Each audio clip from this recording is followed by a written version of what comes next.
What's up, guys? It's me, the ALE Double X Prince. I just finished recording my rebooking of a SummerSlam. You might have seen it by now, but I'm here to give you guys some ranking. I haven't done a ranking video I think ever on this channel, but I've done some maybe in my website or stuff like that. But I'm here to rank all of the Money in the Bank ladder matches. We have had 20.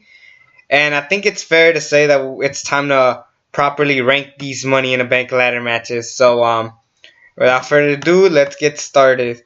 Uh, Coming in at number 20, I have the women's ladder match from this year. The one that happened at the pay-per-view, not the one that we just got last night on SmackDown, which took place in San Diego, which I'll get to later. But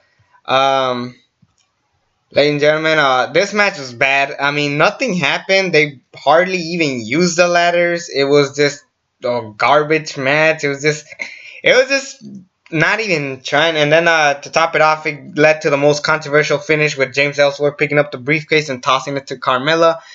So it was just kind of a bad match overall. I think it was just not worth it. I think it was just kind of meh for the most part. Next match was coming in at number 19. I have the Raw Money in the Bank ladder match from 2012. This is the one that had John Cena winning the damn briefcase, which, to be quite honest, makes no sense. I mean, John Cena's the top guy, and it made no sense. This match, only WWE champions could go for the Money in the Bank briefcase, which is stupid because the whole point of Money in the Bank is to create new stars, and here you have 5 guys who were former WWE champions. Now, The Miz, I get it. Honestly, he should have won it. But you had Cena, Big Show, who's not good at ladders whatsoever, Jericho, who is the inventor of Money in the Bank, and Kane. Made no sense for these guys to be in it. It was just a bad match. And then John Cena wins, and he failed to cash in, so I mean, sort of. I mean, he got disqualified, but that's besides the point. I mean, I didn't enjoy this match that much. It's just kind of there. I don't hate it. I don't love it. Coming in at number 18 was actually a match I saw live. From WrestleMania 26. You have 10 men, which was overblowing it. I mean, you had Christian, Shelton Benjamin, Drew McIntyre, Jack Swagger, Kane, Kofi Kingston, Evan Bourne, Matt Hardy, Dolph Ziggler, and MVP. Holy shit, is that a lot of people.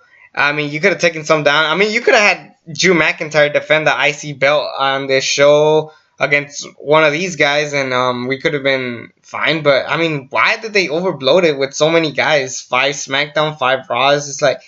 And then the guy who won ended up going nowhere. Look at Jack Swagger. He went from the world champion that no one remembered, and now look at where he is. Not even on the roster anymore. Just pretty sad. But I can't really say it was a bad match. Like I said, they tried. Evan Bourne did Airborne, which is always great. Matt Hardy took a brutal bump where he flipped onto a ladder. I think that's about it. I mean, nothing really special happened, and it's kind of a disappointment to say. And even with Shelton Benjamin, still pretty sad to see. And coming in at number 17 is the most recent Money in the Bank ladder match from last night. From SmackDown Live, we got the rematch from the pay-per-view. This one was actually a little bit better. These women actually tried now. For some reason, on SmackDown, you have better matches than on their pay-per-views, which mind boggles me. With Carmella winning once again, which was kind of like, I mean, what was the point of having the match? I mean, I don't know. WWE gets confusing sometimes, but I mean, fine. Carmella wins finally, and it took place in San Diego, which for some reason I didn't know that, and I could have gone, but I was too busy with some other shenanigans. So, anyways, that will be it. Number 17, that will be the most recent one. Coming in at number 16, the SmackDown ladder match from 2012. 2012 was a pretty lackluster year, especially when it comes to Money in the Bank matches. This one was full of either jobbers or guys who weren't ready for this type of match yet. You have Tyson Kidd, Sin Cara, Christian, the IC champion, Damian Sandow, Santino Marella, the US champion, Cody Rhodes, Dolph Ziggler and Lord Tensai, aka A-Train and or Albert. This one was slightly better than the one in 2012, but I mean, at least the right guy went over Dolph Ziggler. If I could have chosen somebody else, I probably would have chosen Cody Rhodes, but that's about it. But Dolph Ziggler, without this match, he probably wouldn't have had the year that he had in 2012, which was a pretty legit year to say the least. Um, but I mean, Santino had this really dumb moment where he tries to grab it with a Cobra, but he can't. Tenzai didn't even do much. He just threw people around. Tyson Kidd could have been a standout, but he wasn't. And Sin Cara was, again, the king of botch. Like I mentioned, I forgot Damien Sandow was even in this match. It was still a fine match. It's just not one that I will go back and watch years to come. So sorry. Just if you guys like it, good for you. Coming in at number 15 from WrestleMania 22, you have Ric Flair, Rob Van Dam, Matt Hardy, Shelton Benjamin, Bobby Lashley, and Finlay. 6 men is good enough. I thought this was a really good match. Pretty solid. With you have some high spots from Shelton Benjamin and RVD, maybe even some Matt Hardy, but then you got guys like Lashley, Finlay, and Flair, who you wouldn't expect to be on these matches, which I was kind of worried that this match wasn't going to be that great, but it was still a pretty solid match. And Ric Flair took a big bump. He was on a high ladder, and he just drops on his back, and it just looked painful. And the right guy went over, RVD. Too bad he decided to do drugs and fuck up his entire wrestling career from there on. Coming in at number 14, the SmackDown ladder match from 2010. This one had Kane, Big Show, Christian, Kofi Kingston, Drew McIntyre, Dolph Ziggler, Matt Hardy, and Cody Rhodes. I thought this one was okay. I didn't think it was great. I mean, you obviously knew Kane was going to win due to the story that was given to him in 2010. If I had to choose the winner, I actually would have chosen Drew McIntyre because he had a pretty decent run as the IC champion, and since he is the chosen one, it made sense. Don't know why they just ruined Drew McIntyre. At least he's in NXT now, so kudos for that. But, I mean, it was a fine match. This was the debut of Big Show's fat-ass ladder, which I always thought was stupid. So, yeah, there's that. Then, coming in at number 13. Yes, am I 13? Yes. Coming in at number 13. The Money in the Bank ladder match from 2015. This one had Roman Reigns, Randy Orton, Kane, Sheamus, Dolph Ziggler, Kofi Kingston, and Neville. Everybody predicted Roman Reigns was going to win. Just when you hear the name Roman Reigns, you think he's going to win. And he didn't, which kudos for that. They tried something new. But they did end up giving it to Sheamus, which is a really odd choice. Honestly, I couldn't thought of anybody to win. Honestly, if you look at all these guys, you really think who really deserves to win, honestly.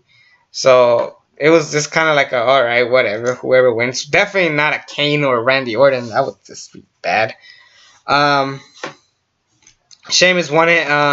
This also led to the Bray Wyatt Roman Reigns feud because the lights went out. Bray cost Reigns the match, and Sheamus ends up winning. Honestly, they could have done some. If Sheamus was to win the briefcase, they could have booked him at least a little bit better before he became the WWE champion. But I mean, you could do what they want, and it was an okay match. I didn't hate it. I thought it was fine for what it was. One of the weaker ones, and honestly one of the more forgettable ones, because I actually even forgot when I put it up here.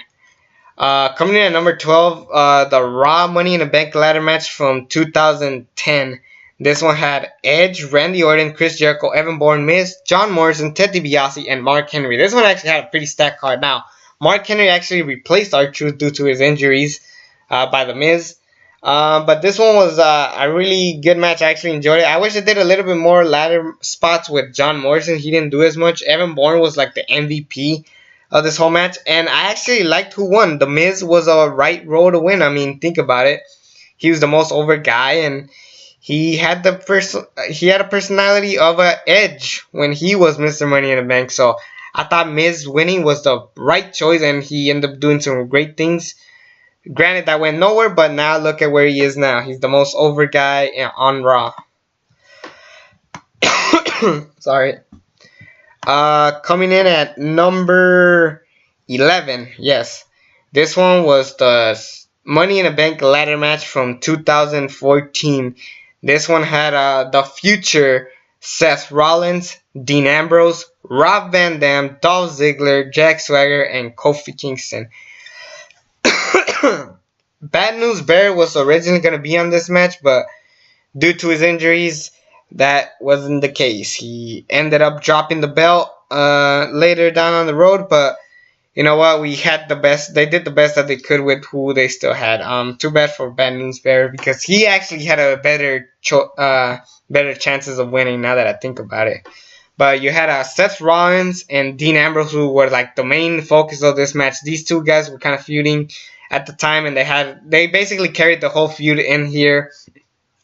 Kofi, Ziggler, RVD, and Swagger were kind of an afterthought, but they did the best that they could with those guys. Particularly Kofi Kingston. Kofi Kingston had some good ladder moments, not as big as I remembered. So there's that. And I forgot to mention that in 2010 he did the boom drop on Drew McIntyre from the ring announce table, which was a insane spot to say the least. Coming in at number 10, yes, we are down at the top 10. The Raw ladder match from 2011. 2011, this one had Rey Mysterio, R-Truth, Alberto Del Rio, The Miz, Alex Riley, Kofi Kingston, Evan Bourne, and Jack Swagger. Now you guys are probably wondering, who the fuck is Alex Riley? Yeah, I thought that too. Rey Mysterio got unmasked, which made Alberto Del Rio win. And I kind of already predicted that he was going to win, especially because of how Vince had a boner for this guy. Now, Alberto Del Rio is actually a guy who I never really hated. He's kind of like that one band that people don't like, but there's like they have like a few fans, and I always thought about that about Alberto Del Rio. He had a charisma, he had potential. For some reason, he didn't have it here. I don't know why, but I don't know. Alberto Del Rio winning the briefcase, I think it was the right choice. Granted, I didn't like that he cashed it in on Punk right away, and then he drops it to. I mean, he had a kind of a lackluster time, but I mean, you couldn't really think of who else to give it to. Maybe The Miz, but I mean, they already tried it with The Miz. They wanted to push Alberto Del Rio, but this is a good match, and it led to a really cool spot with Evan Bourne doing an airborne on top of everybody, which was great. R-Truth being scared of ladders, which was, it was funny at first, but if you think about it now, it's not that funny. Coming in at number 9 from WrestleMania 25, the 25th anniversary of WrestleMania. Punk, Kane, Mark Henry, Shelton Benjamin, MVP, Kofi Kingston, Christian, and Finlay. This one had the spot where Shelton Benjamin had a big dive from the ladder on top of everybody. Hornswoggle using Mark Henry and a small ladder to jump over people. There's actually a cool spot where Mark Henry's holding the ladder. Kofi climbs it. Mark Henry drops it, catches Kofi Kingston in midair, and just does a body slam on him under the ladder. This one was a very underrated match. It had a couple of botches, particularly with MVP. I don't know what was his game there, but he was just kind of weird. But CM Punk winning was the perfect choice. I think CM Punk made history by being the first person to win 2 Money in the Bank matches back-to-back. And this time it led to CM Punk doing some great stuff in 2009, which I really loved for that they gave CM Punk a second chance. Kudos for that. Coming in at number 8 from WrestleMania 23, Randy Orton, Edge, King Booker, Jeff Hardy, Matt Hardy, CM Punk, Mr. Kennedy, and Finlay. This match is mainly remembered for 3 things. The big Jeff Hardy spot where he injures Edge completely bad, which was easily the greatest moment in Money in the Bank history. Too bad for Edge, I know, but I mean, it was a great moment to witness. This was also remembered for all the finishers being thrown on top of ladders, like Booker T giving a rock bottom to Randy Orton, RKO, Randy Orton, RKO, and CM Punk from the top of ladder. So basically, this is the move of the night of finishers on top of ladders. But Mr. Kennedy won, and honestly, I was so happy at the time. Too bad he dropped it to Edge because Mr. Kennedy has some drug problems. Because I feel bad for Mr. Kennedy. He had so much potential, and then he ended up wasting it on TNA, and he became TNA World Champion, which I don't really remember. But Mr. Kennedy was actually one of those few guys. I mean, he didn't look like a world champion, but If given the right booking, maybe they could have pulled it off. So, you'll never know what would happen. Coming in at number 7, the Money in the Bank All-Star match. CM Punk, Daniel Bryan, Sheamus, Randy Orton, Christian. Kane was originally was in it, but he got out due to the Wyatt family. But RVD returned on this night. It was an amazing match. You could say that they hardly used the ladders, but I mean they did the best that they could, and they had basically all the big names at the time, and I was really happy to see this match. It was really good. Daniel Bryan was obviously red hot at the time, and when Paul Heyman came in, well, Curtis Axel came to ruin it for Daniel Bryan. CM Punk was about to win, but Paul Heyman costs him, and he leads in bleeding. So this match actually led up to some good shit at SummerSlam.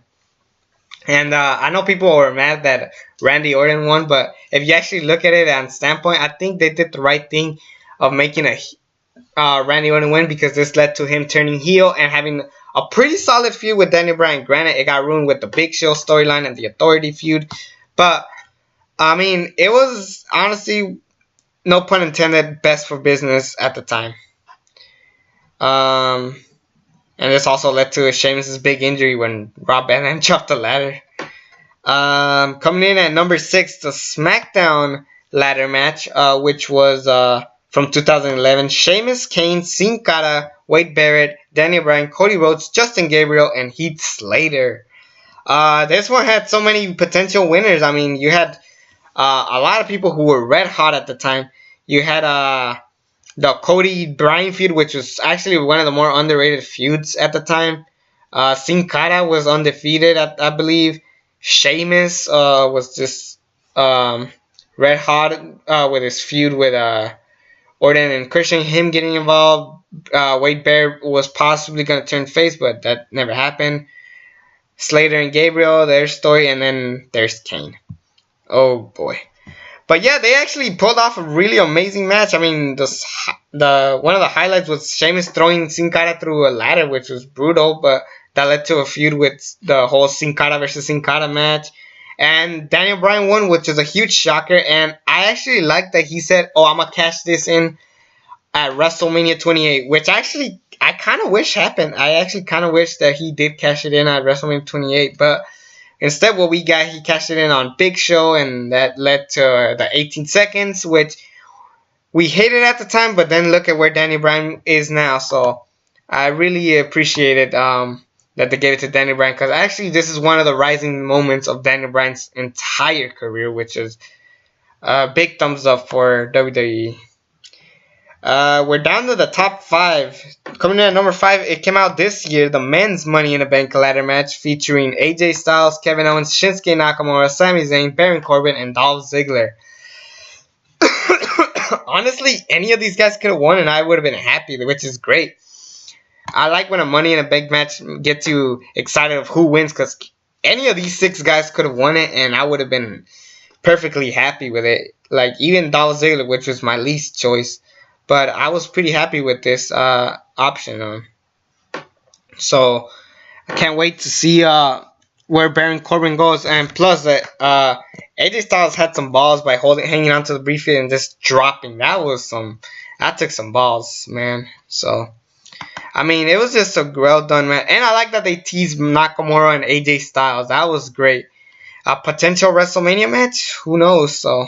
And then Sami Zayn and Kevin Owens, they continued their feud, which is always awesome. So, yeah, everybody had their moment to shine. This threw me back to, it kind of felt like a WrestleMania quality Money in the Bank match, which is always great for me, and that's why it's so high on the list. It made it to the top 5. Woo! Coming in at number 4, we have the Money in the Bank ladder match from last year, which had Dean Ambrose, Chris Jericho, Kevin Owens, Sami Zayn, Cesaro, and Alberto Del Rio. Now, Cesaro and Alberto Del Rio were kind of irrelevant at the time. Especially Alberto Del Rio, because I believe this is his last pay-per-view match in the WWE. Cesaro, I think he was just trying to find himself. I know that The Miz wasn't around because he was doing a movie, so I guess he was supposed to be in it, but replaced with Del Rio, which is whatevs. And then, I mean, it was too obvious that Dean Ambrose was going to win. It was just so obvious. But I had a lot of fun, especially with Cesaro. He jumped from ladders to uppercuts. He did some really cool, impressive moments.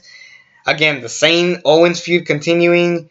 Alberto Del Rio didn't do as much. But you know, the Jericho Ambrose feud was still there. So this led to Dean Ambrose cashing in the night later that night. And that led to the Shield Triple Threat, which is always a thumbs up for me.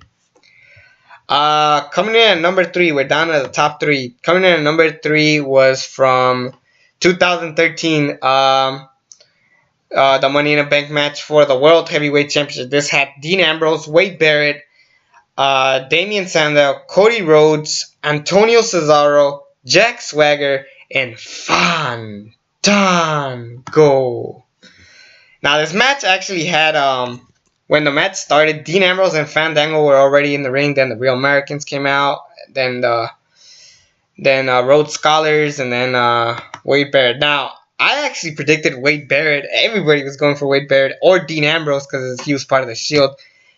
And then Cody Rhodes was the all-star of this whole match. He did a bunch of cool moves on ladders, just going through people. Even Fandango had some moments to shine. The Real Americans had great tag team moves. There's actually a part where they hold a ladder and Dean Ambrose is trying to reach for the briefcase and they just kind of throw it to the side, which is always great. But no one predicted Damian Sandow to win. And it was actually one of the best choices they could have done. Granted, I wasn't happy with what they did with him. Because WWE was so fucking stupid on making Damian Sandow a joke afterwards. Once he cashed in on Cena, and look where he led up to now. He's retired. But damn, this will go down as one of the greatest Money in the Bank matches because of all the guys just putting in all the effort that they could, showing that it was time for a new generation of stars to come, and I really appreciated this match. Coming in at number 2, the first ever Money in the Bank ladder match: Chris Jericho, Chris Benoit, Kane, Edge, Shelton Benjamin, and Christian. This made Shelton Benjamin a star. He ran through a ladder to give Chris Jericho a clothesline. We all thought Chris Jericho was going to win since he created the damn thing. But instead, Edge won it. And without this match, Edge wouldn't be the guy that he is right now. It's just a fact. Even if he didn't want to be part of it. But, I mean, this was the first Money in the Bank ladder match. What can you expect? This was history in the making. And I loved it. Everybody had a moment to shine. Even Kane with his entrance when he had flaming ladders. I mean, I really appreciated this match. It was one of the best ones, but I'm shocked it wasn't number 1. Number 1 for me is from WrestleMania 24. Chris Jericho, John Morrison, MVP, CM Punk, Mr. Kennedy, Shelton Benjamin, and Carlito. Great spots from everybody. Shelton Benjamin took a big risk when he got thrown through a ladder. John Morrison holding a ladder and doing like a moonsault on top of everybody was cool. And then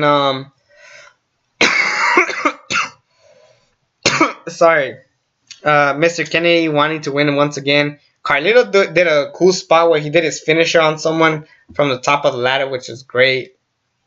But CM Punk winning, one of the best of ROH's history, winning the Money in the Bank ladder match on the grandest stage of them all was a great moment for me. And I love it. It was it's my favorite Money in the Bank ladder match. Everybody had a great time to shine, and the right guy went over it. Something that you guys might think I'm fanboying, but I mean, CM Punk became Money in the Bank match in front of everybody. Something you would never predict in years, but it happened, and I appreciated this match, and that's why it's my favorite. Anyways, that will be it. I ranked all 20 Money in the Bank ladder matches. Hope you guys give me your opinion. I hope you guys rank the Money in the Bank ladder matches. Anyways, it's me, the ALE XX Prince, and until then, I'm out. Subscribe.